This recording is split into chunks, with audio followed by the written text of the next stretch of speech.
Kebelakangan ini rakyat semakin gusar apabila melihat golongan tertentu yang pada asalnya diterima atas dasar kemanusiaan kini semakin berani mengemukakan pelbagai tuntutan tidak selari dengan kedudukan mereka di negara ini.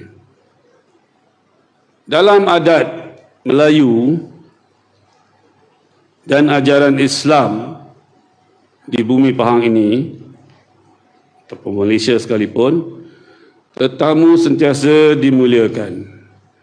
Namun tetamu yang mengenal adab akan tahu menghargai budi, menghormati undang-undang dan memahami batas dirinya.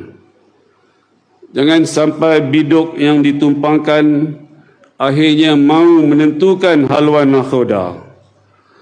Jangan sampai kerana terlalu murah hati, tuan rumah pula dipersoalkan haknya di rumah itu sendiri.